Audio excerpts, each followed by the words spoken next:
একটি প্রশ্ন। কি প্রশ্ন?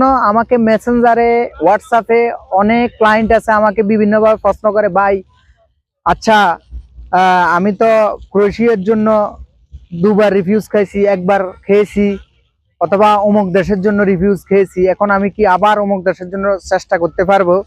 আমি তাদেরকে ছোট্ট একটি উদাহরণ দেব। আমি আমার নিজের দেখাই, ক্রোয়েশিয়াতে 1/3বার রিভিউজ খেয়েছে।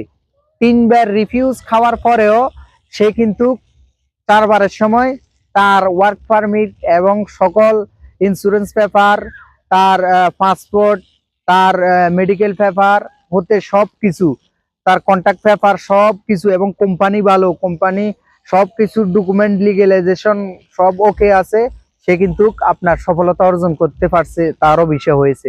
এটা হচ্ছে আমি আমার শশকে নেপালে যখন ছিলাম তখন আমি দেখতে পেরেছি 1/3বার রিফিউজ খাওয়ার পরেও কিন্তু ক্রোয়েশিয়ার ভিসা পেয়েছে।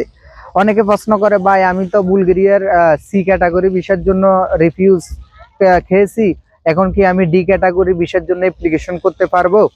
আমি বলবো অবশ্যই পারবেন। ডি ক্যাটাগরি ভিসার জন্য আপনি অ্যাপ্লিকেশন করতে পারবেন যদি আপনার ওই কোম্পানি ভালো থাকে অথবা আপনার প্রোফাইল ঠিক থাকে, তাহলে ডি ক্যাটাগরি ভিসা অ্যাপ্লিকেশন করলেও কিন্তু আপনি ভিসা পাবেন।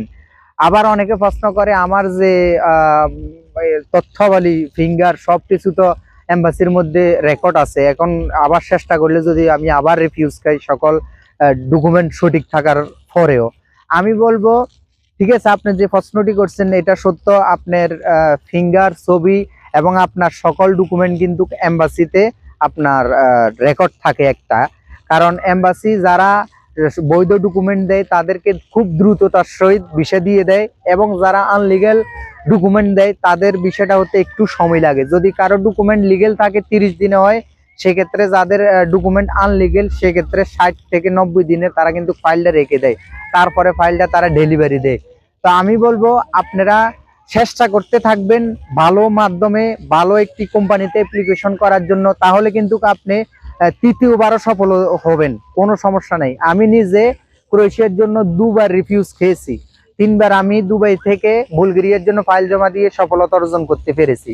অনেকে আমাকে বলছে যে আপনার ভিসা হবে না, আপনি সেনজেনে একবার সেনজেনের একটি দেশে রিফিউজ খেয়েছেন, এখন আরেকটি দেশে দিলেও আপনার ডাটাগুলো সেভ আছে, আপনার ভিসা হবে না 100%। আমাকে এভাবেও বলছে, কিন্তু আমি হাল ছাড়ি নাই, আমি আবারও চেষ্টা করছি, চেষ্টা করার পরে সফলতা অর্জন করতে পেরেছি। আপনারা যারাই এই ধরনের কান কথা শোনেন, আমি বলবো এই ধরনের কান কথা থেকে বিরত থাকবেন। রিফিউজ খেলেও আপনি পরের বারও চেষ্টা করতে পারবেন যদি ডকুমেন্ট